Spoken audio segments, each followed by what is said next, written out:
And I'm from Sarasota, Florida, and I've learned a lot here the last 10 weeks, and I'm blessed for this opportunity, so Miss Laura, I'll try to shorten it up in 5 minutes. But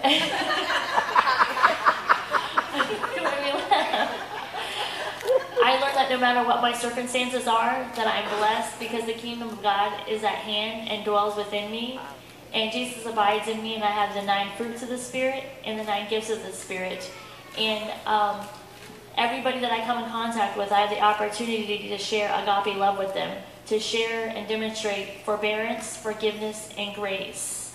I also learn how to die to myself and to trust God with everything, and He will provide all of my needs, and He shall give me the desires of my heart. And one of my desires I came here with is to go and help the lost, the hurt, the hopeless, the homeless, the addicted, and the abused, which I was once, and to reach them and to share the gospel, and not only share the gospel and supply their needs, but not only supply their physical needs, but the most important need, which is the message of salvation to them, and just to share the word. And that was my desire, and God's given me the opportunity to go to prisons and work release programs and Salvation Army and go on the streets, basically. However, I didn't have a car. I was going to have to take a bus everywhere. So me and a wonderful staff member prayed that God would bless me with financial help and with a car. And 3 days later, I heard God clearly tell me to give everything I own in the offering, to give all my money, and I thought that was pretty weird.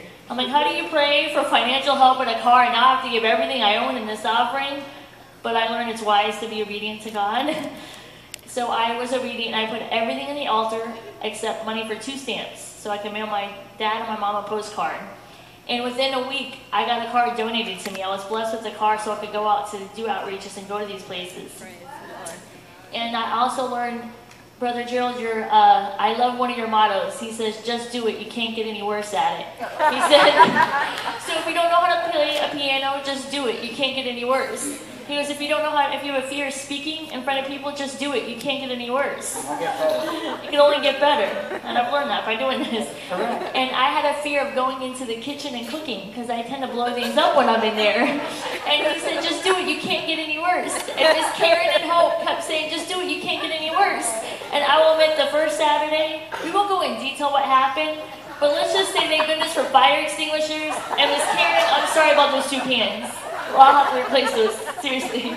But every Saturday I kept going, and I kept going, and I kept trying to cook, and they said, just do it, you can't get any worse. And I heard his voice in the back of my head saying that.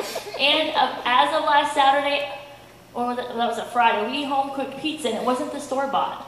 I made a meal, I helped make a meal, and I didn't cook, I didn't burn it, and I didn't burn myself or anybody else, and the food was edible. We all ate it, and it tasted good.